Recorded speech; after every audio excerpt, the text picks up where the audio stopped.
30 seconds before we start the last round. 30 seconds. Good take. Alright. Same time controls. 90 minutes for the first 40 moves. 30 minutes to finish the rest of the game with a 30-second increment starting from move 1. In terms of the playoffs, Group B, congratulations to Alex Lenderman, who won Group B. So, right there. So Group B, even though there's no playoffs, Group A, if there is a playoff, playoff will start at 5 o'clock for those who are tied for first. And if there is a playoff, and this is for everybody, if there is a playoff, appetizers will start at 6 o'clock. If there is no playoffs, it'll start at 5:30. So the closing ceremony dinner will be at Kingside Diner, which is right in front of the chess club. So otherwise, thank you guys for coming to the Fall Classic. Hope you guys had a great say.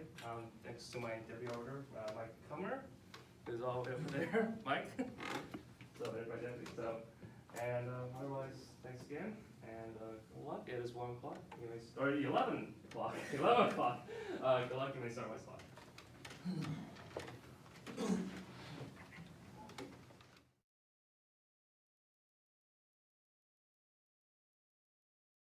The following is a presentation of the St. Louis Chess Club.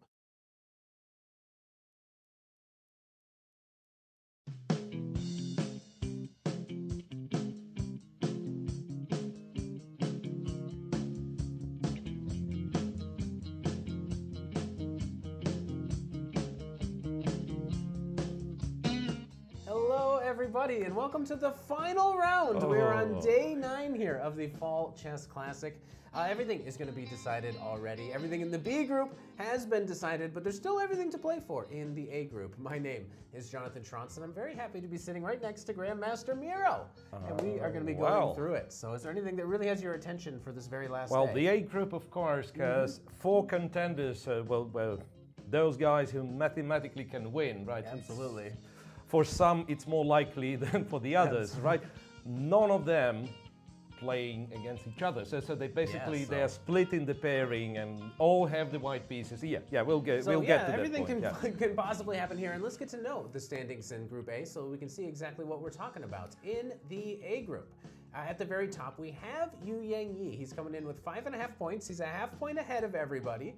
But right below him, there is a lot of people that could potentially catch him. A half point behind at 5 points, we have Vidit, we have Van Nguyen. And below that, even Hans Niemann has a technical mathematical shot at winning this tournament. Under that, we have the rest of our competitors, Grigoriy Oparin, Nijat Abasov, Aram Hakobyan, Illia Nyzhnyk, Nikolas Theodorou, and Surya Ganguly. Now, we know who the champ is in Group B. It's Alex Lenderman. He has already clinched. He clinched with a day to go, which is always a very nice thing. Right, so there will be no playoffs in Group B, but there will be a huge fight for the second place, second, third, and so on. Place. Because if we look at the standings of Group B, you might pay attention that we have, I don't even know, like 5 people. Literally half five the field. people, tied for the second. Raunak Sadhwani, Denis Kadric, Christopher Yu, Gergely Kantor, and Tigran Harutyunyan. All of those tied for the second, and even Cristian Chirila, in case like all the guys above him finishing a draw, he has a mathematical chance of clinching into this tie. Wonderful. And with that, let's actually get to know our tournament a little bit better with our tournament format. This is 2 10-player round robins. We got an A group and a B group. It's 90 minutes for the first 40 moves and 30 minutes after that for the rest of the game. And as always, there is a 30-second increment all throughout. Now, if there is a playoff today, here is exactly what's going to happen. This would be in the A group only. They would play 2 games in a rapid match. It would be game in 10 minutes with a 2-second delay. Not an increment, but a delay. And if that ends up in a tie, we will then have an Armageddon match to decide it all. White would have 5 minutes, Black would have 4 minutes, and draw odds. Now, with that, again, just want to thank everybody that's kind of been with us, whether this is your first day here or you've been with us for every single round. Thank you. We're watching you guys. We are live on Twitch. We are live on YouTube. And as always, we invite you to join the conversation by using the hashtag FallChessClassic or watching all of the games live on uschesschamps.com. And with all of that, I want to take a look now at the pairings for Group A. This is where everything is going to be decided today, because we got Nijat Abasov going up against Nikolas Theodorou, and then one potential person, the least likely perhaps to mathematically be able to win, so is it's Hans Hans Niemann. Niemann against Surya Ganguly. As you could guess from the standings, Hans not only needs to win his game, but he needs require a lot of Yangyi to lose, and none of those people on 4.5 win. So, but but it's still mathematically possible. So don't get your hopes up, but that is something that we'll be looking at as well. Another key matchup to keep our eye on is the game between Nguyen and Hakobyan. Hakobyan only a half point behind our leader, so if he can win and maybe Yangyi gets a draw or whatever, maybe something exciting could happen there as well. Sorry, Nguyen is a half point behind if I misspoke. Then we have, well, pretty much in the same situation, Vidit Gujrathi against Illia Nyzhnyk. Vidit also half a point behind Yangyi. So if Vidit wins, and once again, very conveniently, all the contenders having the white pieces, so why not? If he wins, Yangyi ends up not winning. Once again, here we go, it's a tie. And Yangyi is the only man who has his fate in his own hands, he could just simply win and avoid the playoff I mean, why today. not, right? Absolutely. So white against Grigoriy Oparin, and that's perhaps the game we start. Yeah, let's definitely go ahead and take a coverage look there, with. because if you wins, again, he does win the entire section. So let's see what is going on here. He has the white pieces here against Grigoriy Oparin. Yeah, well, it does look very attractive for him, I want to say. So a pair of bishops, and that's one first thing to notice. And also, I just realized how kind of tied down black pieces are. It's white to move, and and he just played Queen f5, so we witnessed this Queen f5 move. Okay. So that's the pin I can see, and that's the other one. And the f7's targeted. The knight's very, the pawn is not hanging now, right? Black still has enough recaptures on e5, but. I guess you're mentioning white putting a lot of pressure on the e file. Yeah, you try to kind of check manually one by one which piece can actually move, and it's not too many. It's not too many. You move the knight d5 wins, right? The bishop on f6. Very stuck. Yeah, once again, a rook just went to e7, so perhaps it'd be a move with the other rook, and white has a ton of very useful moves, maybe. Once again, doubling the rooks on the e file. I'm afraid Oparin is in quite a bit of trouble. Wow, so that could be huge news for our tournament if this is ending up very well for Yangyi. Can we actually see how this whole game started? Yeah, let's just quickly check what has happened here. So it is a Roy Lopez, and that's nowadays, even when black attempts to play the Berlin, it feels like fresh air compared to this Jacopiano Italians, right? So d3 nevertheless. Okay. And black goes for, well, kind of not the most popular follow-up with d7, d6. So usually, of course, bishop c5 is the main move here, but d6, nothing wrong with d6. And once again, some quite strong players played it.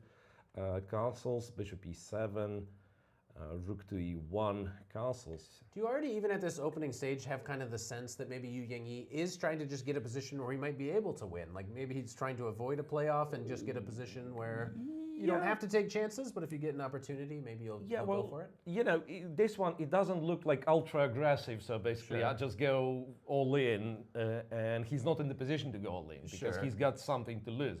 A draw guarantees him a tie for the first. Absolutely. That's not not the game where you play the King's Gambit or something. Sure, of course not. And this slower approach with d3, it actually does keep a lot of pieces on the board. That's why it makes me feel like he wants to play for a long time, know what's, see if he can get anything going. Basically, we are talking the same Rui Lopez, let's say, with kind of tempo down for white on many occasions because he will play d4 sooner or later. But very often, strangely enough, white would save on this move or that move. So it's not straight up the same position you would have tempo down. So, well, anyway, so h3 played. Too early, perhaps, black starts this bishop f8 business because, white goes bishop g5, bishop h4, and this pin is quite annoying for now. b5, bishop to b3, knight a5, bishop c2, c5, so black arrange his pieces in a way he would in the, what's it called, Chigorian variation, right? Of the real opus, a4, b4, traded here, knight d2, bishop e7, and this is like, we were talking about white being a tempo down, but how about black playing bishop f8 and then returning to e7, right? Bishop to g3, knight d7, d4. Very nice. And this already feels like a very pleasant position for white. Black lacks like real counterplay. Bishop b7, knight a5, queen a5, and another knight is going via d2 to like c4 or b3. So in case of e d4, for instance, knight c4 attacks the queen, then jumps to d6. It's a bad position already. Rook c8, he stops it. White insists on like having knight c4 move, and black goes for this breakthrough with d5. And it might be that, yeah, the position already not fun for black, right? But d5 seems like it only speeds up stuff. So queen to g4, rook c to d8, e d5, bishop d5, knight c4, and nevertheless hands up capturing on c4, so white gets this light square bishop. Rook e7, queen f5, b3. That's what Oparin played. Yeah, and it just does have the sense that black is just a little bit more tied up than black in this position, so this could be huge. Do you think this is enough to start thinking that you could actually win this game avoiding a playoff, or do you feel it's just a small thing? Yes, I think white is like not just better, but much better here. And I mean, first of all, can't you just take this guy? So b3. Yeah, I mean, I understand black's motivation to play b3 because he still can't find like you know, a proper move. He has to defend the e5 pawn, and white otherwise would have played b3 himself. Just like, so well, just maybe not preventing creating white from immediate threats, but just like kind of brushing up the position, so everything is safe and sound. So b3 at least kind of trying to destabilize a little. Now the bishop on c4 is hanging in some lines, like say white can't really go f4, which otherwise wouldn't be bad because it's a pin over the 5th rank, right? And white just basically that is pretty funny. basically threatens to capture on e5, yeah, but then queen b4 happens and then attacks the bishop, and through this bishop attacks the d4 pawn. So f4 is not yet a move, but the idea is around. All right. Okay, so I would say it's a good chance that Yangyi will just win it. Move 27 for those, move 28 for white to play. Oparin down to 15 minutes, so not a time trouble yet, but in this kind of, you know, complex and also unpleasant positions, one tends to spend a lot of time. Yes, of course. That's very good chance. This could have huge implications. If you're the fans of playoffs, might be a little disappointed to know this, but big fans of Yangyi might be excited that he might be on the verge of taking the A group here of the Fall Chess Classic. We want to take a look now at some of the other games. And I believe we'll start with Hams. How is Hans doing today? Hans is up a pawn. Yeah, so yesterday he broke his 7-game drawing streak with his first win of the tournament. How's he doing today? So today that's the position he has, but so just quickly we'll click through. Yeah, we'll click through the key moments. Bishop to b5, knight f6, another attempt to play the Berlin from Surya Ganguly. d2, d3, and kind of confirming on bishop everyone c4. Plays d3 now, but this is d3 the main line here. And bishop c5, right? So bishop c6, dc6, knight to d2. I think we've seen it, right? Bishop e6 castles, queen d6, b3, a5, a3. To be honest, the set of moves Hans played looks pretty random. But yeah, knight to d7, knight g5. Where they put the bishop on b2, and it is like it's a little bit weird, but it seems like they're trying to play d4 captures on e6, and what's to be honest like really amazing. Perhaps he lost this. He can't play b4 because to me it looks like so natural. You play b4 and then you continue developing. Is there an issue with the rook or something? I'm guessing yes. Strangely enough, I'm just thinking, how on earth do you untie this thing? Okay, nothing is hanging, by the way. Yeah. But how will you the knight's not moving? That's in order to kind of develop the bishop, you have to move the knight. So I'm not sure. I mean, and even white kind of even play c4 and claim that still queen what? is almost trapped, but almost doesn't. still what? Yeah. Yeah. So Very interesting idea. that'd be a very interesting position to follow. Anyway, Hans just played bishop b2. We've traded here, b4, queen c2, and he ended up winning a pawn, strangely. Okay, bishop here, c5. Yeah, that was perhaps black's choice to sacrifice the pawn. I'm not sure why exactly he went for it. Queen to c6, bishop e3, b6. So there is this pin, and black does win a piece back, but he is down a pawn. Yeah, kind of a Bishop strange b4, trades here, rook a7, rook d1, f6, king f1, c5. So at least black is getting this rook endgame, 4 rooks. And here, I'd say still some chances for Hans. Okay, check over here, king f7, h5, h6. Not a big fan of h6, creating some holes potentially. f4, Sure. rook a2, rook d2. Yeah, that's one of those endgames where, you know, where white is not that unhappy to even trade a pair of rooks. If white is trying to win, and I don't know white's intentions, but you're a pawn up. Yeah. Do you want 2 rooks on the board or just 1? Yeah. So originally I thought you want 2. Originally I thought you want 2. So Kind of as a general rule, 2 is yeah, 2 is easier to more than 1. Yeah.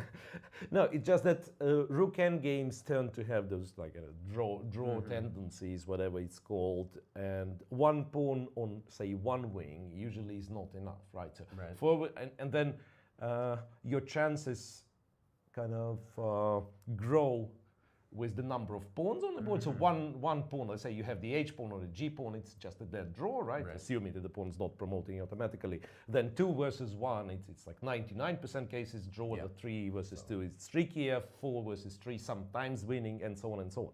So I would expect this one, like if mathematically played correctly, white has, well, quite a decent chance of converting, maybe 50% trade, who knows. But since he's gotten, you know, this h5, h6 inclusion in, I think we could say that some new information appeared.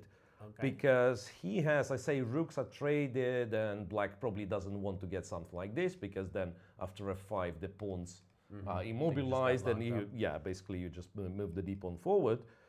So he doesn't want to trade, and yeah, well, some scenario where white trades, goes d4 later on. I mean, he will be able, just trust me, he will be able to go d4. Yeah, and I mean, picture this thing, like white has the e-passed pawn, and the other pawns remaining are those, g7, h6 versus h5, g4, probably white's going to play g4. And this is known to be a winning position. So like, because black is kind of has so little space, the e-pawn moves, and once again, it's a clumsy explanation, probably you've lost me somewhere on the way, right? We can put a bunch of moves on the board if you need to. We can fake moves. We can fake moves. Yeah, fake moves. I mean, just to get the structure that you're talking about. Just to show. Yeah, I mean, I can do this. Go d4, right? All the moves you want. So I'll just like black will allow some stuff. Yeah, obviously. Sure. Should have prevented rook b3. But what I'm talking about, so that something like that, and white can do it kind of in an accurate manner, not to blunder anything in the way. Right, and basically white is opting for some position like this. So if we get to like here, e6, and like since it's that close to the promotion square, white will be winning, like penetrating with the king to g6. Like you move it 1 file, or what's that, horizontal line down. Ranks so it's g7 becomes g6, h6 becomes h5, and so on and so on. It's a draw. This one, it's known to be winning. Okay, if nothing has changed since I've opened the endgame book last time. So you're saying there's a chance Hans can win there is quite a serious chance, and so black decided not to trade. Black decided not to trade, to keep more pieces. So he is arguing that I have 2 rooks, so maybe it won't be that easy for you to push the d pawn. But I believe Hans is he has a shot at least. He has a shot at winning this one. All right, so if black is just going to keep both the rooks on the board, I guess how do you try to win this? Yeah, how do you try to win this? That's not as easy. Well, actually, that's a good question. I mean, how do how do you... Maybe Black made a very good defensive decision. Yeah, maybe he's very clever. Right, with one rook, say these rooks are not here, right? Then you can speculate that I'll go d4 at some point. Yeah, with the rook, maybe that's just a very clever defensive setup. But yeah, it's up to Hans. We'll see. All right. So yeah, we'll be keeping our eyes on this one, seeing if Hans somehow finds a way to convert an extra pawn. And we do have a lot of action going on in the B group. So this tournament has been decided, but they are playing lots of exciting games today. So let's go ahead and see the standings for the B group. Yeah, proud on the, that's the pairings, right? Sorry, the pairings for the B group today are Brandon Jacobson versus Tigran Harutyunyan, Arman Mikaelyan versus Christopher Yu, Akshat Chandra versus Raunak Sadhwani, Gergely Kantor versus Denis Kadric, and tournament winner Alex Lenderman is going up against our own Cristian Chirila. So why don't we start there and see what's going on? Because Cristian has that very distant outside chance of second place somehow. And let's see if it's even possible. What's going on? All right, so that's the position they currently have. Move 42, so they've both passed the time control. And Cristian is a pawn up. But I don't think you can make much out of it. Pawn up, 2 bishops, but the structure is, you know, it's very hard to set those pawns in motion, right? And white pretty much just waits here, and that's what he had been doing for like the last few moves. Interesting. So it is actually Cristian, I guess, trying to maybe push. Yeah, Cristian is trying to push, but I think Lenderman kind of built some sort of a fortress here, and it'll be really hard. Be really hard.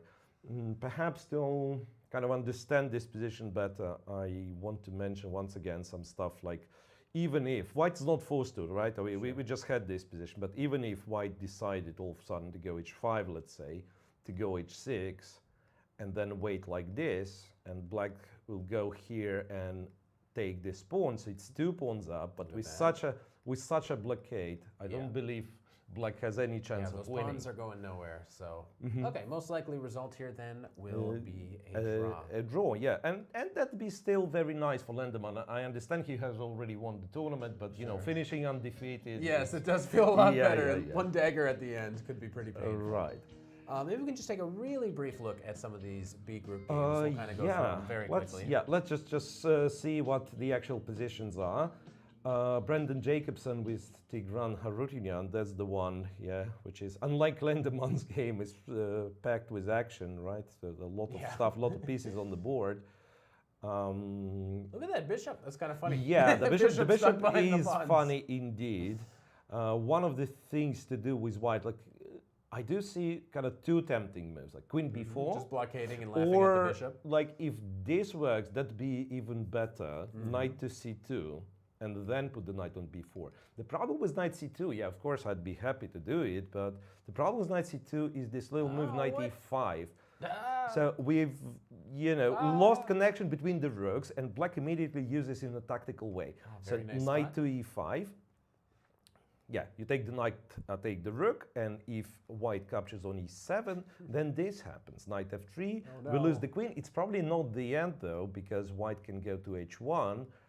Black captures the queen, white captures the rook, right? So 2 rooks for the queen, but I guess in the starting position, in the position we have currently on the board, white's chances are much better. And here, God knows what's going on. Maybe white's in trouble after, say, knight d3.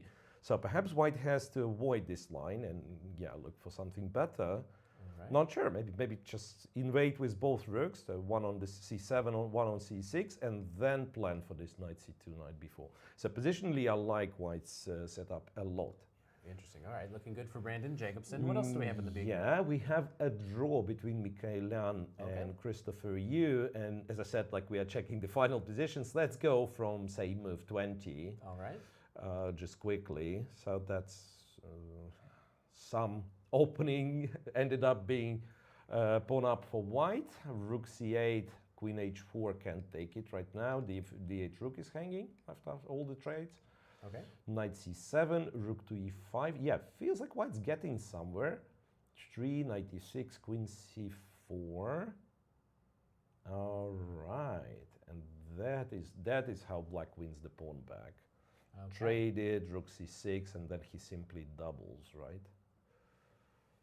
Okay. The white can't do much. All right, and they swap. And Quite a lot then, off the board. in a few moves, they just found some repetition, and that was it. Beautiful. What else? Chandra Akshat with Raunak Sadhwani. Okay, once again, relieving a lot of pieces on the board, and it's only move 18. Only move 18, so here we are talking what's it called? The Queen's Indian.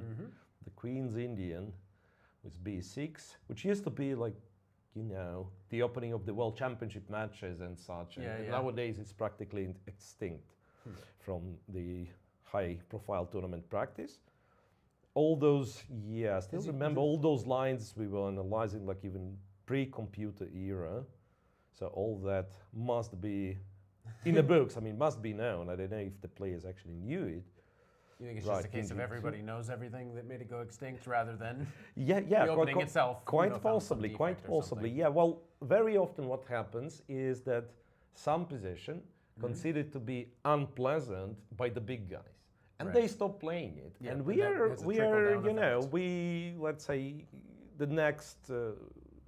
The next tier the of next tier, Grandmasters, right? maybe We are stick to this monkey see, monkey do business, right? Okay, Magnus played a very nice. Yeah, it's easy to trust opening. Magnus It's much did some easier. homework. Yeah, it's much easier to equalize in the Queen's Gambit than only the Queen's Indian, for instance, right? Sure. We do a little research, mostly hitting the space, the space button, and for those who doesn't know, like when you analyze with the chess engine. Hitting the biggest button on your keyboard. It tells you the best move to play. Yeah, it enters in your file, it enters the move that currently is suggested. So pretty much like, okay, first line works, it's equal, let's play it. And we don't even have an idea what was wrong with the previous one. Nobody plays it on the... Yep. You always trust when the top people stop. All right.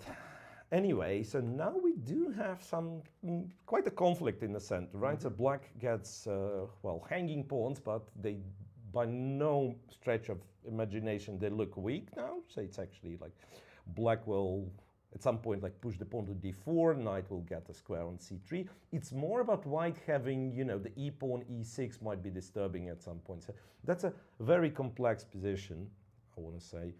And few more moves. Wait a second. Rook c1. Sorry, not dc. Rook c1. Oh, it's updated.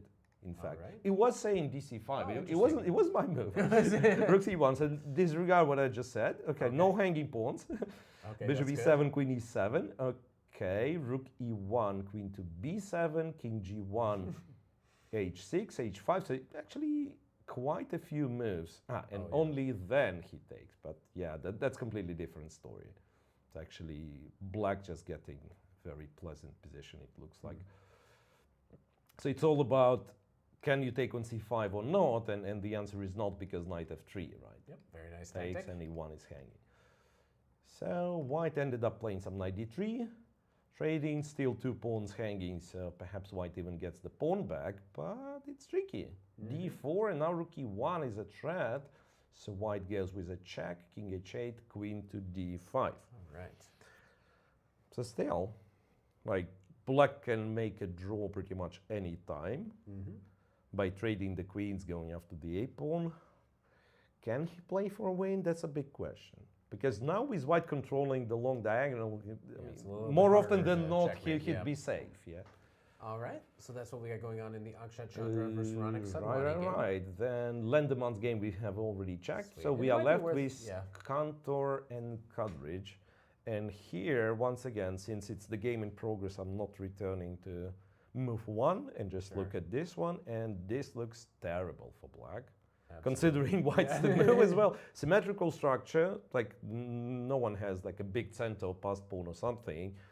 White has more space, and how about those two things, which are supposed to be knights, but somehow they are not very active, I want to say. Yeah, kind of a weird square. But that's no. I mean, I'm 100% sure it's a very bad position. Wouldn't be surprised. That's what's going on here. It is probably worth going back to the A section. This is where everything will be determined today. All right. And maybe we can check Yangyi or Hans, however you want to do it. So here, nothing has happened, in fact, in Hans's game. Yangyi, yeah, is there any progress? Ooh, b3, Okay, so rook. the rooks have doubled on The the rook E went file. on e4, not e2, which probably is Okay. clever. In some cases, he'll be taking on e5 and guarding the bishop at Very the same nice. time. Okay. Maybe one day the rook's going to go to g4. Rook e8, rook to e1, king h8. Now, can you explain king to h8? King to h8, well, I guess he's getting rid of those tactics, and now he's maybe taking the a pawn. yeah, well, I guess that's the g6 idea? is what he wants to play. Okay. To kind of to get rid of this queen on f5, which is very annoying. Pins on the 5th rank, right, targets the knight. Okay. And you can't play g6 straight up because queen g6 and the f7 pawn is pinned. So that's Interesting. perhaps, it's not that I'm a big fan of this one, and let me check one thing. So he spent 7 minutes, right, on Sure. the previous move. And now he quickly played king h8, so Okay, so probably he had that was one ready. like a Yeah, you kind can of expect, a I guess, that white is kind going to of planned, yeah, exactly. So now, still too early for white to capture, I would guess, even though, who knows? I mean, it's like everything is kind of cross This is about as much, like it's sometimes as beginners, like as soon as one thing is attacking it, you got to kind of get used to that. Sometimes people are like, oh, there's 2 or 3 things, it's hard. This is everything that could possibly, you got to count up to 4 or Yeah. 5 to understand what's Now, happening to be here. perfectly honest, I mean, even to understand that is it possible to capture e5 or not, I'm afraid I might be going back to the basics, like when they teach the Yeah, beginners. right. You Knight have to takes, count how many bishop how many takes, things. the other bishop takes. You got to hit it one by one here. Yeah, but imagine you're like a complete beginner, so you Yeah. don't really know how calculating the line works. And they would teach, like, count how many times the thing is attacked and how many times it's defended. So, and then we count, it's like 1, Oh, boy. 1, 2, 3, 4, 5, and he guards it 1, 2, 3, 4, 5. So for now, it is It's equal. defended. It's all fine equal. for now. Anyway, yeah, no, I mean, this really looks terrifying. Bishop takes b3 is what he has done. Interesting. And Okay. now, yeah, I mean, any kind of counter play connected with queen b4 now, I don't think it works at all because of white's rook e4 move. White captures on e5, queen b3 logically, white captures on f6, and now the rook on e7 is hanging. You can't really kind of simply don't have take on time to f6. take with the knight. So you have to take on e4, and then white takes on g7 first, then takes on e4, and white's 2 pawns up. And Wow. also the king is terrible. So Yeah. I think this has to be the winning line. All Has to be right. the winning line. So things look pretty Yeah, grim for Yangyi Oparin. taking control of his destiny. Yep. Needs to win this one if he wants to just win the tournament outright today without a playoff. Right, so let's check the other games. One win versus Hakobyan. This one, well, it looked more drawish than anything. Shall we quickly check from the let's go start? ahead, It's 'cause, like move Van Nguyen, I guess he's 29. won. Yeah. If Yangyi draws or something in that game, this would be the game to look at to see who might be playing in the playoff. Right, so here we are talking about so-called This is cool now. This is very Ragozin cool these defense. days. Yeah, this bishop This b4. tournament this has been very popular. Opening. Bishop g5, h6, bishop takes, queen takes, and I think we had it with the inclusion of this trade, and then it is a little bit different.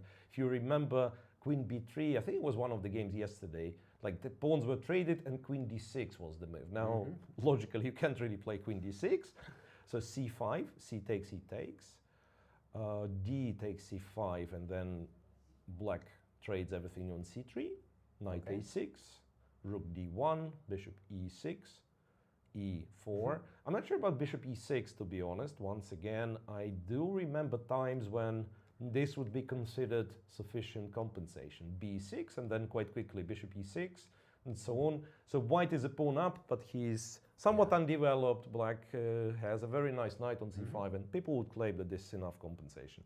So bishop e6 is a bit greedier, but allows white for this transformation. Knight to d4, rook c8, and then, capturing on e6 leads nowhere. Yeah, I guess you try to argue the knight is better than the bishop. Yeah, I think that's the whole point. Like, he's trying to preserve the pawn for now. Bishop c4, king d2, castles king e3, bishop to b5 targets this pawn, rook to c1, plans to go c5. f5, g3, g5, c4. All right. Bishop d5 was a clever resource, because otherwise black is actually in trouble, right? Like move the bishop, I'll take h6, and who knows. But bishop d5 targeting this guy. And then f4 happens, king d2, and then e3 and f3. And now this pawn is a runner. All right, black broke through. So check over there, king h7, yeah, not to be confused with king h6, because it's, yeah. I remember chat's always asking for helpmate or complaints about They helpmates. do love it, they love it. Check here, king h8 now, rook a6. So technically it is a repetition if both sides agree to do so, but I don't think white is looking for one. Even though Van Nguyen wants to keep his playoff hopes alive, he does need to win here. I mean, you got to assume Yangyi is at least going to draw. Yeah, on the other credit hand, for a draw. yeah. On the other hand, do you win? I mean, f2 is such a threat. Maybe that's white's chance to, you know. Yeah, if you can't, I guess you can't. But that might knock Van Nguyen out of contention for a playoff if he can't win this game. So that's the one. Then we have Niemann's game when, well, something's happening. Something's happening. Yeah, so we've seen something like this. Him hovering around on the 6th rank, like rook a6, b6. Yeah, we're like, how is white actually going to break through? Let's rook see what to he d1. He captured, went rook to g6. Now potentially, yeah. Interesting. g4, g4, g5. But does he get anywhere after that? Okay, he goes g5, takes, and now the rook on g5 attacks both pawns. Black's gonna go king f6. Yeah, perhaps it's logical follow-up. You have to do something, right? So it's a logical follow-up, but will it really? Feels like there's too much pressure on d3 to ever get that other rook into the game. So the only way of guarding d3 and then kind of trying to make progress would be getting the rook to d5, but it takes quite a lot of moves, and black will be with his king on e6 by then. Right, so I'm guessing. Okay, so draw is probably most likely here. You can't do much, I'm afraid. Yeah, An 8th draw potentially for Hans Niemann. All right. We'll see, still pawn up.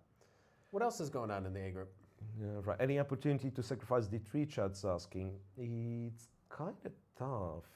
It's kind of tough, I'm guessing. I guess they're thinking of bringing the king via like f3 all the way Right, up. so you probably have to go like g5, h6, get rid of those pawns, and then somehow try to use the rooks. But once again, it's easier said than done. It might be something you can try, though, without risking too much. No, he clearly doesn't risk anything. And yeah, here we go. Complaints in the chat. Commentators ignoring Vidit and Nyzhnyk. Yeah, my fault. I was planning to look at it. At some point, we have a lot of Illia fans. We got to keep them happy. Right. At some point, the whole thing. Vidit was like very close to winning the game. It felt like, at least. But that's very often the case with Illia. So his openings are like not always and he sound, said this himself too. Right, but then when the actual game starts, he's very good. Bishop to e7, knight takes, pawn takes.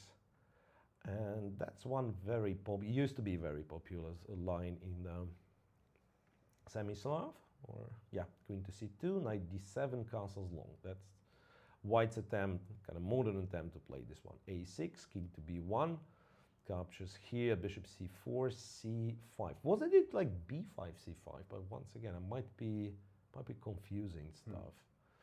White goes with g4. Trade here, knight b6, bishop b3, and this is something perhaps a bit too slow from black.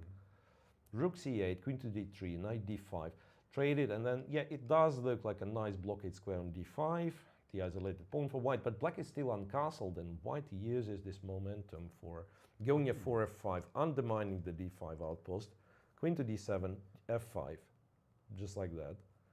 And rook e1, and now once again you can't castle because bishop d5, the bishop on e7 is hanging.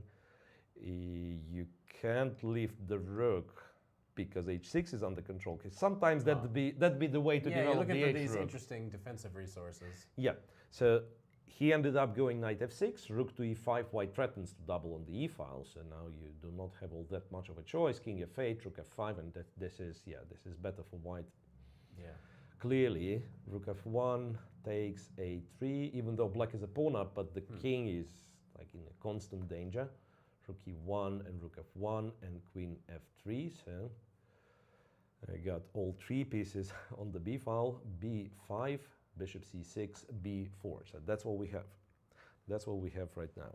All right, so we'll keep coming back to this one. I've heard that we may have a blunder in Group B, somebody looking for second place. The Akshat Chandra game is worth going back to and taking a look. Yeah, let me see. Okay. So queen to d5, queen e7 happened, and white captured on d4. And that perhaps leaving was... the diagonal you told us about. Yeah, and then it goes like capture, and if you take back, I presume something like this happens, and the check. Okay, and so maybe this king is we kept talking about this the importance of this diagonal. So now it's check, forcing the king in the open, and rook e4, and black wins. Okay, we can see there the players have ended the game. This is a win for Raunak Sadhwani. Yeah. So rook f5, queen e6, rook f3, queen to h3, and that was brilliant because rook e1 threatening as well as queen h2, and white simply has no move. All right, well, a very good finish for Sadhwani here at the end of this tournament. So he is guaranteed to tie for the second. Well, wonderful. Perhaps unlikely to take the second alone, because for this he'll need like all the draws, right? So we'll see what happens there. All right, maybe back to A. Yeah, back to A, because we still have Nyzhnyk's game on the screen. So b4, a b4. Okay. I don't quite get this b4 move, to be perfectly honest, because you will still need to move the rook unless Illia is planning to take over here. But for now, I don't see how does that work. Bishop e8, bishop c3, queen takes c3. No, it probably doesn't. Probably doesn't. So b4, a b4, okay, and then black will still need to move the rook. Could be still problematic for Illia. All right, keeping our eyes on this one. There was one game which we didn't touch at all, even though it might be an absolute brilliance here. So Nikolas Theodorou with black has got one of our only gambits in the entire tournament. Right. So he played it starts jumping. So he played what's it called? The Shara Gambit. Yep. So captures here, and then instead of recapturing, which would lead to Tarrasch defense, c takes d4, right? A check, bishop d7, takes over here, and you have, Magnus Carlsen played this one against the Ekwan, against Shankland. As black, right? Grishuk, he's the one gambiting the pawn. Yeah. Grishuk played it against Ding Liren. Very dangerous weapon. Yep, knight to f6. And nowadays, nobody takes the second pawn. It's considered to be like just awful after knight c6, I believe.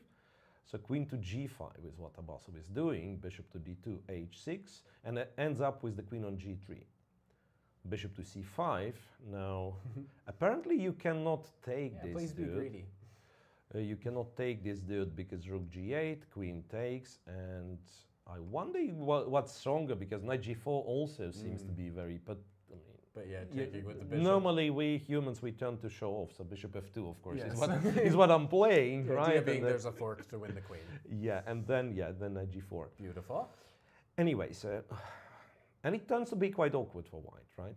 And he also starts in development. Black has like everything out. Rook c1 castles, knight h3, and you're not happy with kind of normal moves. Normal move being knight f3, perhaps. I'm actually not sure why he wasn't happy. Knight h5 still doesn't win, right? There is a square on h4. You always have to look where the queen. Yeah, but the queen is very easy to get trapped with the white queen. Yeah, absolutely. The queen is in trouble. Anyway, so he went knight h3, knight to d4, and now it's just a disaster. e3, rook e8. Beautiful. Queen h4. You have to play like all the awkward moves here, and black just keeps improving. Yeah, it's sort of a dream scenario for black. You don't have to go for something react to anything white's crazy. Doing. Yeah, you're just building up your position slowly, and white can't really keep up. Knight e4, rook to d1, knight f2. Wow, this is a blow. Okay, takes. Queen a5 check. This guy's pinned. Look, I mean, it's a disaster. Knight c3, bishop e3, queen g4, and it never stops. It's like h5. Queen f5 targeting this guy. Nice. Knight d3, rook a to d8. Bishop e2, bishop g2, rook f1, bishop f1. Punches just keep coming. That's, you know. All right, so. No, I think it's super just dangerous. must be Henning completely winning. Bishop f1, queen f3 is what followed. Oh boy. I love that there's been this like discovery potential for so long, but and Black has he never used moved it. It's Yeah, like, yeah. The threat is the stronger threat than is the stronger. execution. Absolutely. So now Black is also material up. He has two pawns and the rook against two knights, but who cares about the material? Yeah, A4 might not white save you. plays. Yeah, white plays a4. That's the best you got. Because you have to play the move. I mean, Yeah, that's the so point. brutal. Yeah, you can just pass. Oh. What a game, Chandra. That's Nijat Abasov, who has the white pieces here, he won in the first round. He won a game in about 21 moves. He was actually the winner on the side of kind of like an opening disaster. Here it's looking like maybe he's going to be caught on the other end of the spectrum, potentially kind of the victim of a brutal loss early on in the opening. I don't know if it's, you know, if he's having fun here, because I believe Black has a better move than a5. But why not? I mean, come on, man. It's a little, don't do him like that. Little cruel. How are you going to do him like that? A5. Move again, please. Move again, Dang. please. No, I That's mean, so cold. That's a terrible thing to do to your wild. opponent, right? It's a All right. terrible thing to do. Lovely though. All right. Yeah. So yeah, it'll be fun. We'll come back and we'll see how this game ended up being a win for Black. All right. So there is that, and what do we? Yeah. Any requests from the chat? Okay. Well, then I think we know what they want. They want Hans Niemann. Hans, but yeah. You don't Once even have again, to we are ask. back to this. We are back to this situation where like everyone requests Hans game, and it's the dullest position out of them all. That's fine. We can all learn something here. All right. He actually does make some progress. And now this rook guards d3. He goes king d2, and he. So now does he have the chance? He's got his two rooks defending the rook pawn. g1. Yeah. You think he wants rook g1? Well, he's not trying to actually- run the king all the way over. Or something weird. No. I think Or is his king going this way? Black might have underestimated the danger. Because now, okay, I mean, you can give a check and then king c3, but then the rook can be freed on the next move, right? Yeah, if you can get these rooks going. And otherwise, if you keep waiting, I think it's just rook g1. And then what he's threatening is check and then take the guy with a check. So d3 is not lost in the process. Yeah, wait a minute. Yeah. So king d2, rook Actual b2 danger. is played. Rook b2 is played. Can the king go to c3? Yeah, that's what I'm suggesting he has to do. The only question is that if this is something remotely close to a perpetual check, like when say now if white just plays rook g1, I assume it's checks all the way, right? Yeah, looks like perpetual there. But white has a check over here. King goes and then has a check over here, and king perhaps goes to g8. And now with all those checks, I mean, if it's like the Can same the king checks all the somehow time, escape? maybe I can run to f5. Yeah. I don't know. I leave it to Hans to calculate. He did go king c3, but Okay. this game is not done There's yet. some actual danger here, though. This is actually maybe something to keep watching. Wow, look at that. Yeah, so everyone's trying. I mean, we keep saying that, yeah, Yangyi wins and that's all, but Yeah. let's not forget, I mean, there's some multiple other money places. at stake. Yeah. Absolutely. So yeah, all right. We will be keeping our attention here on Hans Niemann and seeing if he can. He'd be finishing with 2 wins in a row, which would be quite an impressive way to finish. Start of the next say series of there's been 7 draws in a row now, 2 wins, and he's looking for another tournament to play. And speaking of draws, we just have a result in the Hakobyan game. We can take a real quick glance at it. Yeah, I think I we've believe they seen have- like pretty much everything almost till the end. Not really. Yeah, that was the moment. Remember that when, they've started repeating rook to c7. So black actually honestly tries to play it, and white found nothing better but to capture this pawn. And luckily for white, it's the last black pawn remaining. So white had perhaps no difficulty. That's a brilliant solution. I mean, not to suffer or anything in this rook and bishop versus rook. Just calculate a couple of lines, take over here, go king d5, go c6. And for Nguyen now, that means the only road to a playoff is a Yangyi loss, which the last time we checked in seems almost impossible. Not really. We still have Vidit, right? If Vidit wins. Sure. And I'm just saying, Yangyi just for makes a Nguyen draw, himself, and his Nguyen- opportunities here have kind of diminished. for of Nguyen, making yeah, the for playoffs. Nguyen, yeah. So he is waiting for Yangyi to lose. Well, look, Yangyi blunders a queen, loses. Then That's pretty much what would have to happen. Vidit makes a draw, and Hans wins. And what's then? And we have 4 people tied for the first. And our tiebreak we'll work those format. playoffs when we get there. Our tiebreak format It's doesn't happened suggest before. anything about It it. has happened before. We've had crazy stuff. All right, is and we going have on in we have a result. okay, wonderful. Nikolas Theodorou yeah. wins. The Van Nguyen gambit. Yeah. Nikolas Theodorou wins. Just let's check what was the last I'm move. being reminded by my producers I've been doing a bad job promoting my own videos, but we do on the St. Louis Chess Club channel have an excellent video on the Van Nguyen gambit that everybody can look up. All right, so bishop to what's the square called? G5, queen e3, and you can't really stop bishop. I mean, it's such a picturesque position. I mean, if I'm playing this one with black, I'm almost upset that my opponent resigns because I was enjoying it so much. Yeah. Oh man, perfect centralization, beautiful harmony. Yeah. Beautiful game by Nikolas Theodorou. It really has to be said. That was actually a marvelous game. Right. That leaves us with 3 games of tournament favorites. We've checked Hans's game. We've checked Vidit's game. We will check right now. Right. So, was there any special plan after b4, a4? Not really. Rook b8, rook e1, and queen to a7. I'm not sure if I'm right, but the feeling is that's the moment where white captures on f6 twice and wins. For whatever reason, I do believe this should work. Okay. But who knows, once again. We could give it a whirl. Yeah, like, point being, take here twice. Okay. The bishop's hanging. No bishop b4 because a checkmate on e8 at the end. Yeah, bishop takes and Beautiful. bishop e8.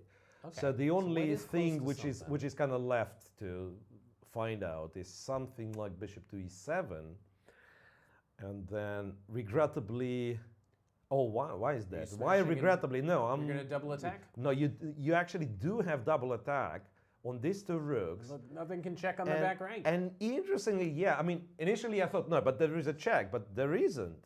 Yeah. There isn't. I mean, one if bishop this- guards the queen, one if bishop this- guards the rook. If this tactic works, that would be that's crazy. beautiful, right? And then queen f4, 2 rooks attacked, and white picks one of the rooks. And moreover, you can try to get the bishop for it, but you are getting checkmated on h8 my gosh. in the very end. So, Wonderful. I mean, I wonder if this works. I mean, I'm purely kind of Yeah. going by the feeling. I mean, I want to Yeah. sacrifice on f6 Let's see if to black open can the do any king. better, Yeah. Right. So that's the position. So we want to take the knight. Let me see. Rook takes f6 plus 10. Look at that. Very good Strongest spot. move. Strongest Absolutely move. crushing move. So this Yeah. could be a potential win for Vidit, who then would need to be watching the Yangyi game, hoping for a draw. is Yeah. what he'd be Why looking shouldn't? forward to. Why don't we watch Yangyi's game? Yeah. What is happening? What's A lot. happening? There's no more queens? Yeah. He's up a pawn now, and he's to move. Oh, okay. That changes a lot because I was about to say that.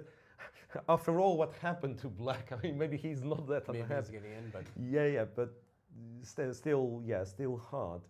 And I wonder what I'm doing here with white. Kind of taking this guy or trying to. Yeah, that's not so easy. Because takes over here. Black captures with the knight, I'm guessing. So it's a technical position. Yeah, you regrettably you can't really like go and win. You can't really go and win. You probably play some sort of king f1, black moves the knight, we trade the rooks. It must be a winning position with 2 bishops and an extra pawn, but it'll take some time to convert. Alternatively, it could be that some move is better that I've just suggested. I don't know, go bishop c4, maybe target this guy, because if black captures, we are getting the same material. It'd be the d pawn instead of c pawn, and who knows which one's better. But yeah. Okay. So, but in both cases, you know, like Black does not resign immediately, at least, right? He is trying. It's probably still a lost position, this one, but he's still trying. And a lot of players hoping to catch up with first place do need you to draw this game, or at least draw the game. Oh, yeah.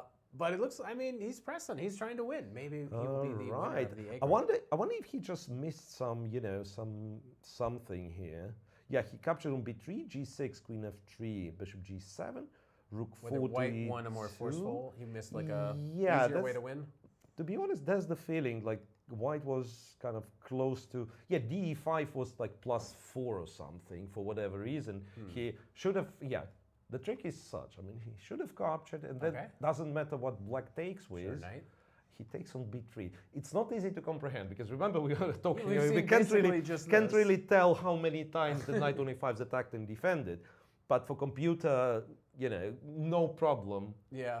No problem. It calculates it beautifully, and it turns out, yeah, all those pins are too much for Black to handle. I mean, and this is like almost an extra rook with equal material on the board. Right, and what he has done, bishop b3, g6. I mean, it's still much better, of course, but this is not as kind of as decisive. And then he played close to perfect, I'm guessing. Queen c6, queen b4, queen c3. Okay, yeah, so that's it how drops the an queens advantage came a off. little bit, but still like very close to be winning. All right. Okay. So still all the chances for Yu Yangyi to, well, run away with his win. Absolutely. It is all in his control if he can win this game. He will be our Tournament A champion. And it is worth reminding you that he just won the 2022 Summer Chess Classic, so he could be the back-to-back winner. That'd be the first time that anyone has actually won this series 2 times in a row, so this is huge. Right, that indeed is impressive. Shall we once again go back to the big group to witness let's take a look around. Huge fight for the second place. So that one one has already finished. We still have 3 games going. Jacobson against Harutyunyan. Sure, this looks kind of fun. Yeah, there was this. Someone's attacking. There was this moment, yeah, when we were discussing how to block b4 and rook 1 to c6 was played, the move that I've suggested, and now probably should have thought better. Queen b4. The bishop is still passive. Rook to d7, h3. Well, h3. Anyway, traded h3, h4. Yeah, that. I mean, it feels like white loses a thread here. Like the knight still remains on h3, the knight which otherwise would have been like on b4 or something. Queen f3, knight c2, rook f5. This guy's attacked, and after queen d2, black actually goes b4. So now you can take the pawn on. You cannot because bishop e. No, you can. Bishop e2 still like queen e1, right? But the bishop comes back to life. Bishop is coming back to life. I'm not even sure if white is not in a deep trouble. Like, let's say if the bishop gets there. These light squares. It's, you know, somehow all the experience, all the previous experience tells us that this one-dimensional attacks should not work. So because black spends like 5 moves to try and checkmate in one. But how do you actually stop it? I mean, that's always the problem, even when you know what your opponent's going to do. Bishop f3 and simple, but maybe to king very h2. strong. Yeah, to king h2. Ugly-looking rook h5. Absolutely. Smash through there. So, yeah, very dangerous for Brandon Jacobson. Okay, so Jacobson goes d5, which arguably could be a better move, having some queen d4 or rather knight d4 options in some cases. Yeah, but then, black can also try b3, and, you know, there is a passed pawn, and who knows what happens there. It's a very sharp game, once again, as most of Brandon's games are. All right, and I can see in the chat they said Vidit. Vidit. Is this true? Vidit, yeah, let's see. Vidit against Nyzhnyk, yes, f6 is captured.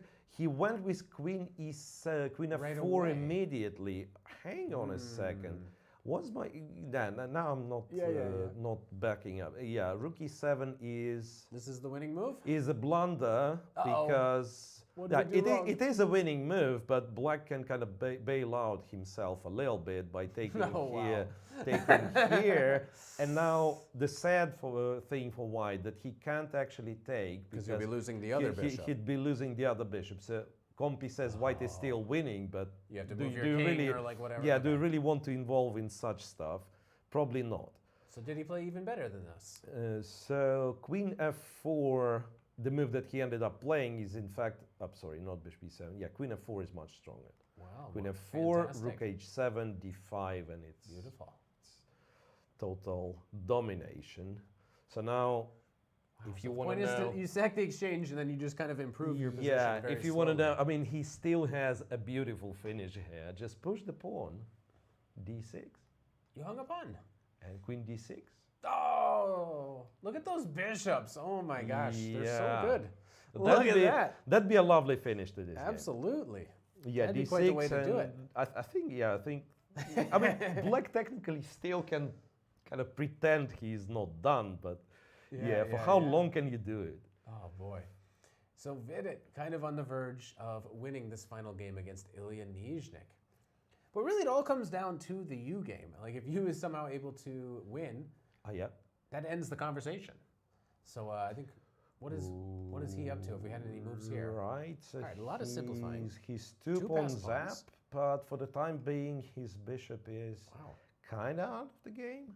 I don't see how it kind of fixes all the problems because sooner or later, white's going to play, you know, an ugly looking move G3. And then depending on how you react to this one, like if you guard the F4 pawn, I'm happily taking, say, and the bishop is relatively free, maybe go King G2. If you push F3, white's going to go G3, G4, open the diagonal. So I think he's done.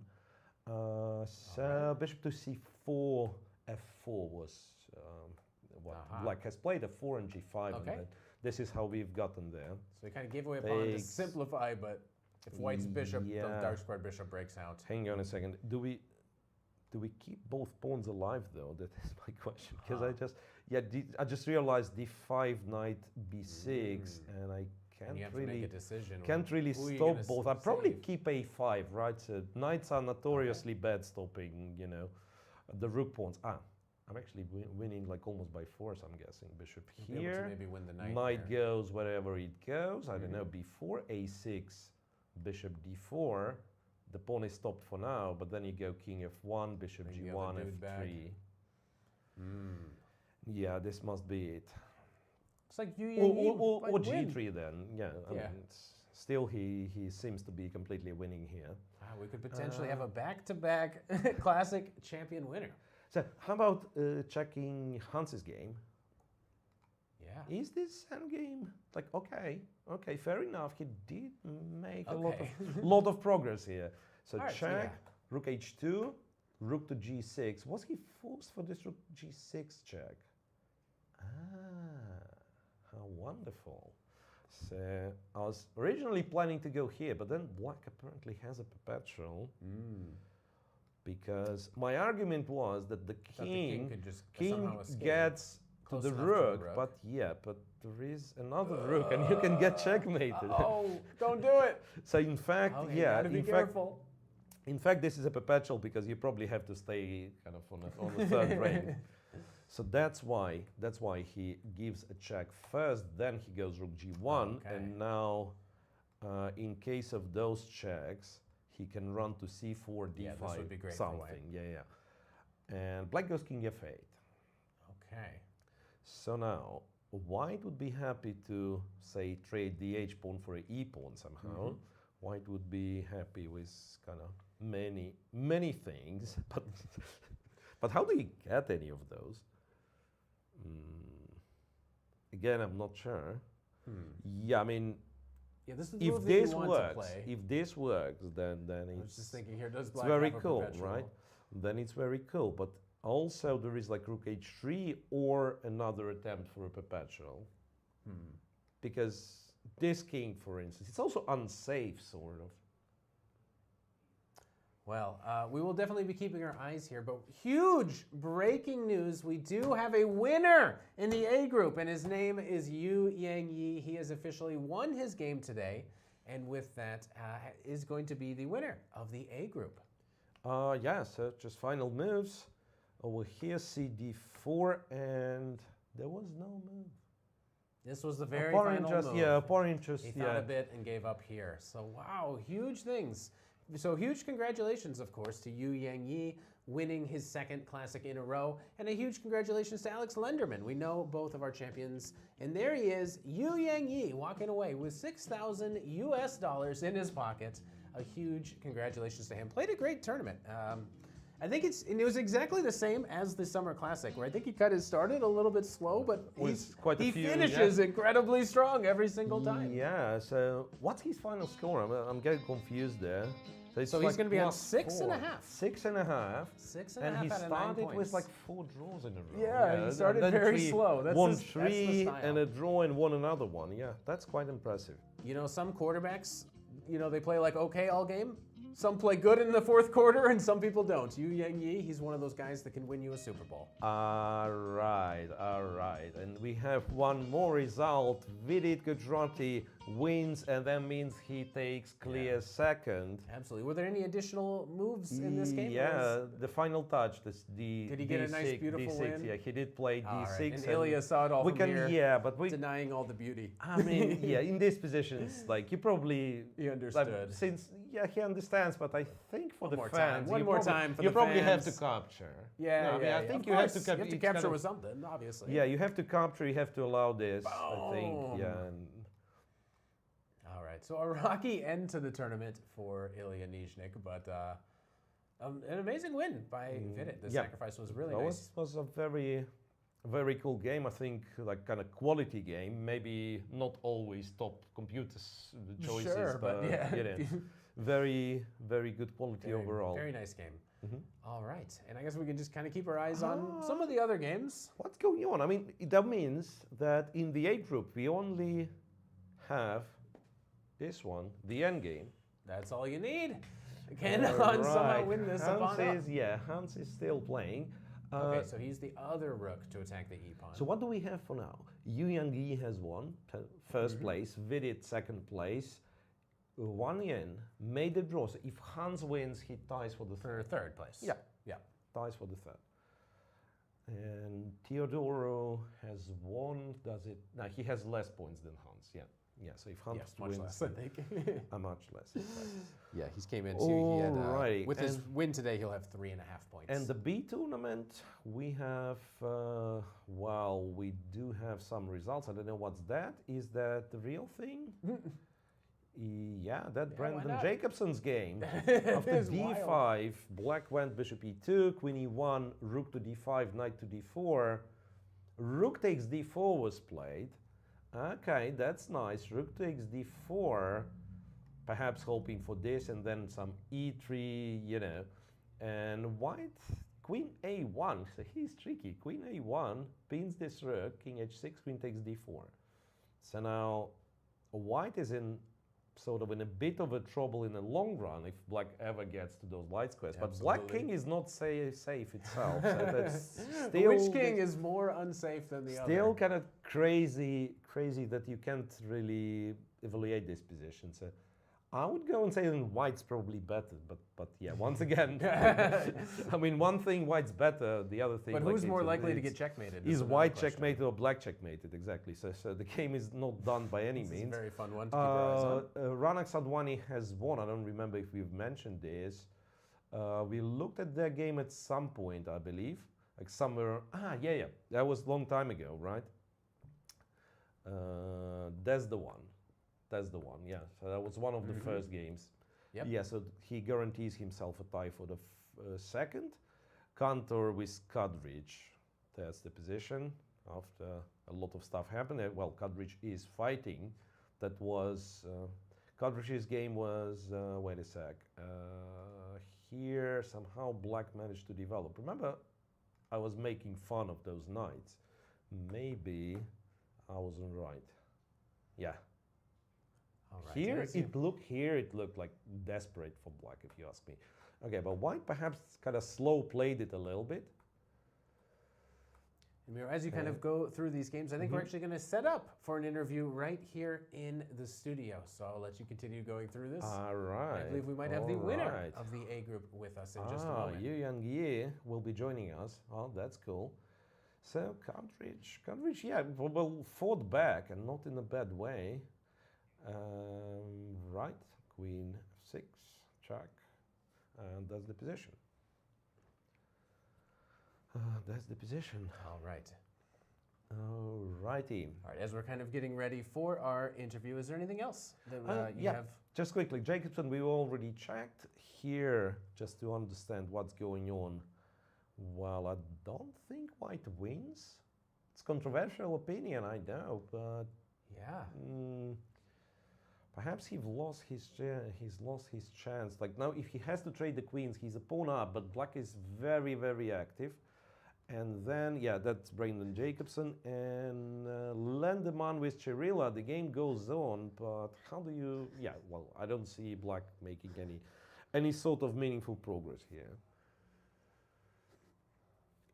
Yeah, people do have requests for Vidit interview. That, of course, would be. I would be very happy. All right, so a little bit of a change up. We actually do not currently have an interview with Yangyi or with Vidit, unfortunately. But if we ever get them, we'll obviously bring them to you. All when we right. can. Does it mean they prepare for the ceremonial dinner or something? Yes, yeah, now we. They were quick. You know, some people, they like to linger. When they win, you know, they linger around and they're very happy. And I guess some people are fleet of foot. But if we get them, we'll obviously let you guys know. And okay, with all of that, we got a couple games going on in the B group. Well, tell me more about Hans, though. Come on, yeah, give me the good stuff. Hans, yeah. So this is clever, though, right? Using this other rook to potentially go after the e-pawn. This seems like a clever try. Right, but what's the difference if still the check is played? That's something I'm not sure yet. All right, so we play King B3. Yep. So now, by the way, King B4 would be an avoid awkward move. I'm trying to avoid this scenario. Because King A3, Rook, say B5, Oh, and don't I'm check not, maybe. or B6, yeah, and I'm not Don't sure. check maybe.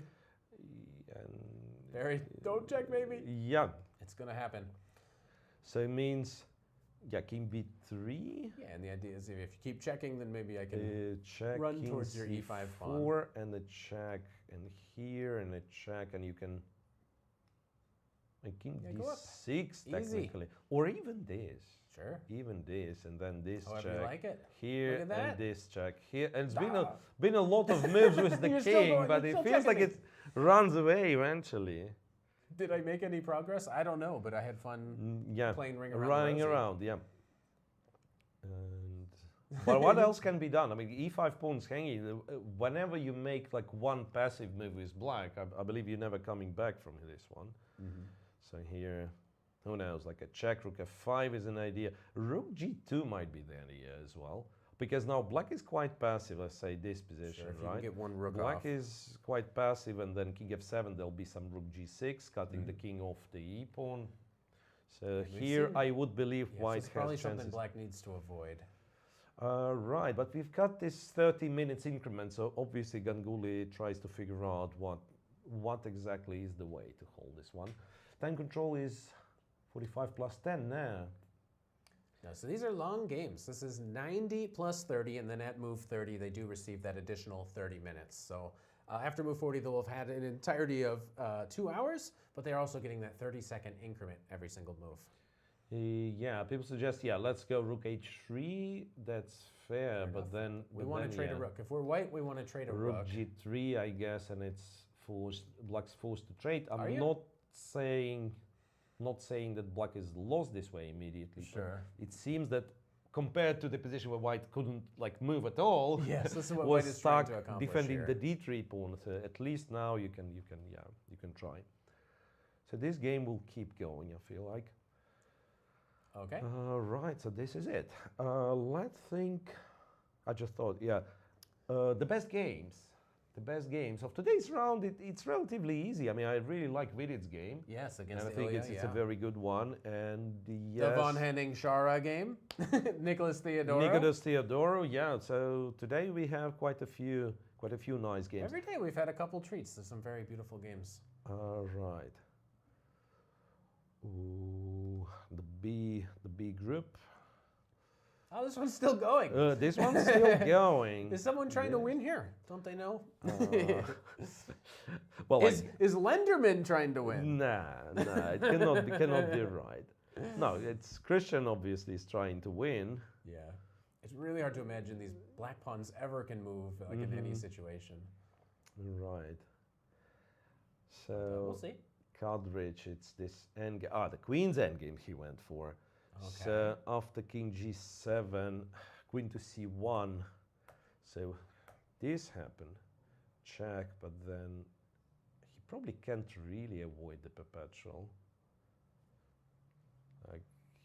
What you have to do is what? G3, I guess. And even this one's not guaranteed that you're avoiding a perpetual, right? Because black can still continue checking, but also I'm not sure if black loses this one at all. Queen a3, who's better? Who's better, yeah. This one's attacked, there is no check, d6, black captures both of those, g3 and d6. So, yeah, white shouldn't be losing after some. Queen f4 because black king is also exposed, but I don't think it's white who plays for win. So logically it still should end in a draw, which actually means that Raunak Sadhwani, I guess he'll be alone. Is he in clear second? That'd be kind of crazy. There's literally 6 people that were kind of vying for that second place. It felt like the tie for the second was inevitable. But maybe we'll have a clear second place winner. Might as be. Everything's just clear. Like normally these things are always coming down to these crazy wild playoffs, but maybe this year, this is just the year of just decide. You're first, I'm second. We've worked it out. The year of clarity. Okay. So Jacobson's game, if you will, is the most entertaining for now. Queen d4 and black kinda backs up a little by going queen f5, but got to back up to go into h3. Yeah, now that I realize that if you do not create like a serious threat, and let's pretend, okay, he spotted it. He spotted it. No, I thought this was annoying. Queen h3 and then f1 and bishop f3, but I think white's just on time, and queen f1 is... Yeah, you just move, the rook protects the f-pawn. You go away, no more and checks. then you're threatening this, queen f4 and rook f7, so still they are kind of... Is this busted for black? Could be. I guess. I mean, if only queen g4 too, but yeah, but rook f4 anyway, right? So at least he's kind of guaranteed to drop the e4 pawn. I don't know if it's the end of it. Interestingly enough, black some counterplay with the look like black wouldn't be unhappy to get to an endgame because these pawns are very close. The promotion square, the king is cut off. But how do you trade the queens, right? So queen g4, rook f. Actually. This one doesn't threaten anything, so even like rook f7, queen g7. Once again, yeah. Could be that black is just busted here. I know queen, yeah, wow. Well, actually, now that I'm thinking, could it be that white just wins like rook f7, doesn't even need queen e4? Because this is still one check only, and bishop f3 threatens a checkmate, which white cannot avoid, but he doesn't need to because he's the one who'll checkmate the black king. Rook f5. Yeah. That's what I wanted. Because I was about to say I can see three ways of white checkmating into. It's queen e5 and g5, right? Yeah, it's queen h7, nice. Queen g6, but then, of course, once again, must show off. Of course. Rook f5 and queen g5 checkmate. Or rook g5 checkmate after, no, I mean here, it's a philosophical question because this one is shorter, but how can you stop yourself from playing queen g6? I mean, you cannot, right? Just for fun. You cannot. Anyway, that only means that white's winning after rook f6, and yeah, Jacobson's back to +1, I'm guessing, or 50%. Now I'm a bit confused. He was telling us how he was kind of off to a bad start, but a win here would bring him to 4.5 out of 9, 50%. So a very respectable finish potentially for Brandon. Alrighty. So one more result. Yeah, Kantor, Gergely Kantor and Kadric was a draw this Queen's Endgame. Downtown, not this one. Once again, sorry. Yeah. Basically, a draw was agreed like literally immediately. He won King H1, not even trying. Understandable. Fair enough. Fair enough. So it's only Lenderman. Will final dinner be delayed because the winner That's true. is still You're asking playing? the important questions. You know, people in chat, they're never worried about, when our dinner time is going to start. But it might be early today because we do have winners in both fields. we gotta just follow Hans. We don't have too much time left in the coverage. Yeah. We gotta just. Fair enough. So. Okay. Okay. So I just want to kind of get a clear idea of the Hans game before we. So rook 6 g5 was played. Check. Oops. Aye. Once again, sorry. Sure. No, people just get to see a little bit King more. to b3. Okay. Still not too late, I imagine, to go to h3 and force this rooks. If White wants to trade rooks, you're just letting me play one of the rooks to g3. Yeah, to be perfectly honest, now that this check was already given, what's wrong with rook d1, I'm asking myself. And I kind of want to, I don't know, keep both rooks, maybe? Actually, yeah, this makes a whole lot of sense. Like, rook c5 all of a sudden will be a mistake because with like all rooks on the board, king gets active. Somehow here White's now so you'll have to go like rook e7, rook d7 technically is the move, but then perhaps even include rook f5 so the king cannot go to e file, and after king g8 go king c4. That's White is making progress. Yeah, here. White certainly makes progress. Maybe he's like close to winning. So I'm not even sure what black is supposed to do. You can't really activate this rook any further. Yeah, I think White's. Yeah, let's press the magical button. Let's see. Point one. Look at that major advantage. Point one. Yeah. I'm being silly. Yeah, so. Of course. You go here, rook d7, king c4. Okay. Rook d4. And I stopped calculating here because I thought now, of course, king c3 and e5 cannot be protected, but there is rook e4. Yeah. Okay, so rook e4. So that justifies. So black does defend this then. Yeah, that justifies it. So king c4, in fact, allows black to pretty much make a draw immediately. Yeah. If we consider this go one, up and swap. If we consider this one being a draw, which it is, right? Sure. All right. Well, I guess that looks like potentially the 8th draw here for Hans Niemann. But that will actually kind of conclude our show for the day. Yeah. It's been kind of a wonderful experience having all of this. Just kidding. Is what we got him. We got him. They thought we would end. No, we got the Hans Niemann going on. We would never do it to you. Got him. Got him good. Okay. Let's see. They fall for it every time? Yeah, absolutely. And sometimes we do leave. So that's it's always also dependent on that graphics guy. You know, the last day, it's a little bit harder to come up with those graphics. Right. Hang on a second. So we do have the winner. It's Yangyi. We have a Vidit second, and Hans, in case he wins, he's tied for the third, right? Yeah. So that kind of adds up perfectly. What else is going on? Otherwise, Van Nguyen is a clear third.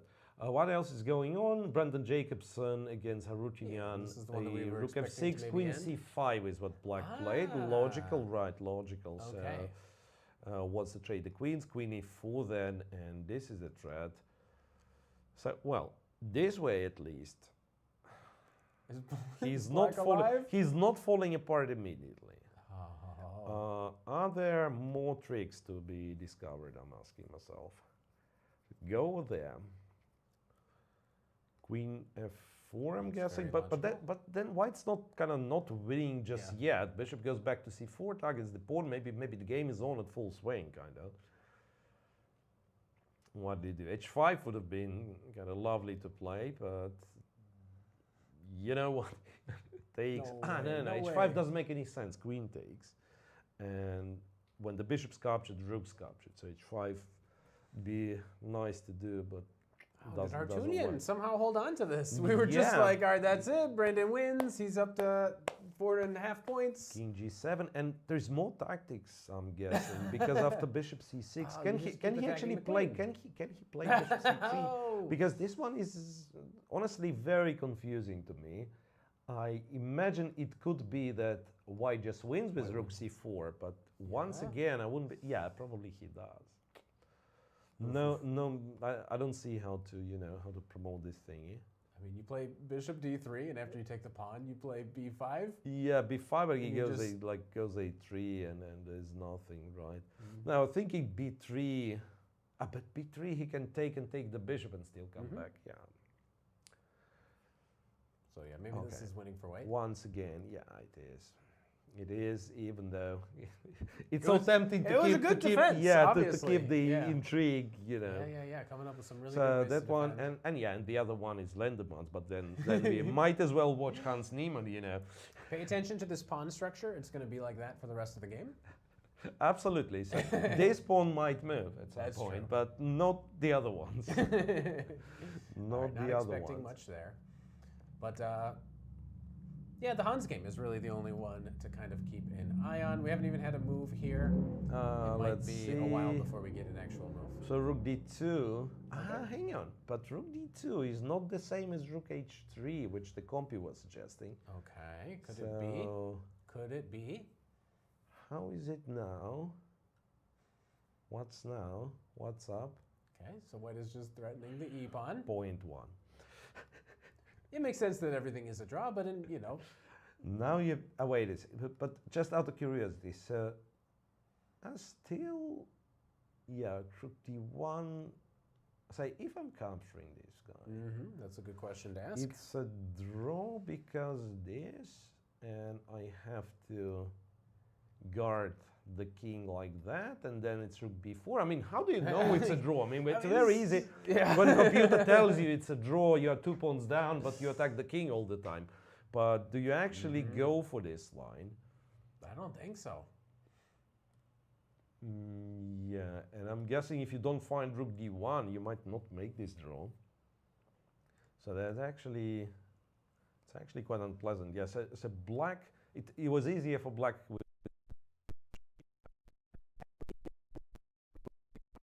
some defense here. It looks like Hans is asking the critical questions. He's coming up with ways of trying to at least threaten to make some progress in the position. Okay. And remember, we were at some point criticizing a tournament for a lack of decisive games. And so 3 out of 4 are already won by one of the sides. You have to put the guys under pressure because everyone felt like, okay, maybe it's time to. Is that part of it? I mean, so at the end of the tournament, you typically, I guess, see more decisive results, especially in even in this level of tournament. Some people more 26-50, right? I mean, that's is one it of the fatigue, reasons. or is there also this element of I'm trying to compete for a certain prize, a certain place, and that compels me to play more aggressively? Could be it, because at some point, like even if we only consider money, right? Sure. It could be like our price structure, like 4 last prices are the same, and then so I don't care if I lose or make a draw, but if I win, pretty big maybe difference at every I tier, get a bit more. So even with this motivation, you can imagine someone playing kind of all out for a win, and obviously there is. Do you think it's more of that than fatigue? Yeah, somebody that easily gets tired after 9 rounds of chess. These guys have to be fit, I believe. Yeah. But yeah, anyway, you are not as fresh as in round 1, round 2. Of course, yeah. That of course, also matters. Hans doesn't seem to be any stressed. I mean, on his last interview yesterday, I mean, he felt chill. Yeah, the game, I won. Yeah, very nice. Interesting to see him. Very nice. All right, so that's, the downside of this longish time control, that you do not get the moves very quickly, and thankfully Hans at least, he's playing it fast, right? So he has 46 minutes. So again, I think we kind of touched on this in an earlier thing too. So in this position, if you're Hans and you're kind of pressing, you're up a pawn, and it's probably a draw, but maybe the opponent could make a mistake or whatever. Is this a good time with the white pieces here? Do you try to play as fast as you possibly can? Because maybe it's just, you just play some stuff, hoping to get them in time trouble. Is this a good opportunity to do that? Or do you still just take your time and try to come up with the most accurate way? Once again, in the ideal case scenario, you probably kind of stop when you realize that it's hard to make the progress. You think a little bit and you identify what positions look promising. I'd say I escaped with the king to b3 from e3. Okay, if I get to this one, then I probably should calculate. And then you play fast, you shuffle around, you give random checks and so on. And then if something changes, then of course you stop again and you calculate. And you try to figure it out. And for now, maybe Hans just on one hand realizes it's a draw, on the other one, that doesn't really care that much if, let's say, black finds it or not finds it, and does what he has to do. He has to activate the rooks, he has to try. Yeah, but that's the only one game going. Theodorou, we've checked, right? Theodorou? Yep, we can take one last look around. Yeah, last look around is Niemann's game. Yep, this is going to be here for a Lenderman's while. game. Yeah, that can go forever. Yeah, it feels like we might be in the situation where there's just not that much happening, and things are kind of already decided in our tournament. Jacobson's game is still going, but yeah, now we've reached this position where White pretty much has the forcing win if he calculates everything correctly. And that will conclude our final broadcast here. We will be looking at the standings for the B group. All right, let's find out. All right, this is the B group. All right, it does say the A group on the top, but this is the B group, and we know the winner. It is Alex Lenderman, who is still playing his game with Cristian Chirila, but we know he's got first place. Other than that, we can start from the bottom and work our way up to the top. Arman Mikaelyan is sitting there with 1.5 points. Akshat Chandra, 2.5. Brandon Jacobson with 3.5. Cristian Chirila, who still is playing. Also, Tigran Harutyunyan are still kind of in that bottom middle area. Oh, yeah? They're still playing, so they might be able to get more points. But in this middle section, with 5 points, we got Gergely Kantor, Christopher Yu, Denis Kadric. But our second place winner is Raunak Sadhwani, who played an excellent, very solid tournament. And I think he guaranteed it, already. So Tigran Harutyunyan, in unlikely case if he wins, Seems he impossible. might catch up, but the position, he's dead lost, in fact, yeah. Absolutely. And one more congratulations to Alex Lenderman, the winner of the B group in this year's Fall Chess Classic. Again, congratulations to Alex Lenderman. And in the A group, starting at the bottom, we have Surya Ganguly, who is still playing a game. Nikolas Theodorou is tied for 8th place with Illia Nyzhnyk. Nijat Abasov tied in 6th place with Grigoriy Oparin. Arman Hakobyan and tied for 4th place with Hans, who is still pending and is likely to get at least half a point. Other than that, we also have 3rd place Van Nguyen, 2nd place Vidit Gujrathi, and 1st place Yangyi, our back-to-back winner of the Classic Series. So a huge congratulations to both of our winners.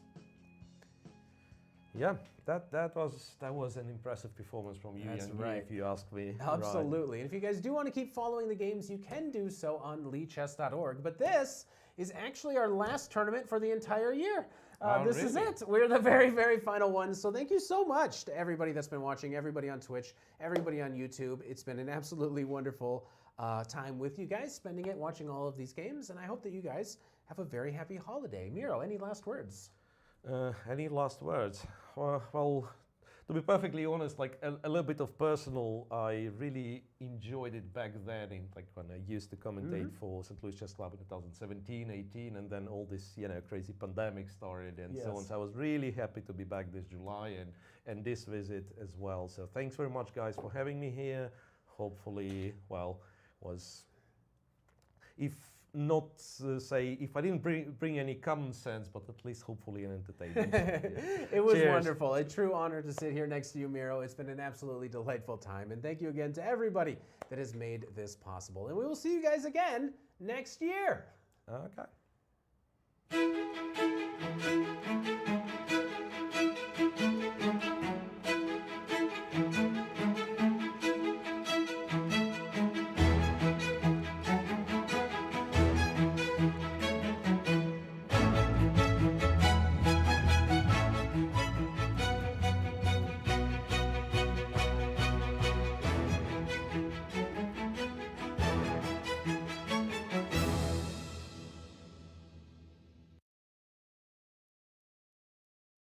This has been a presentation of the St. Louis Chess Club.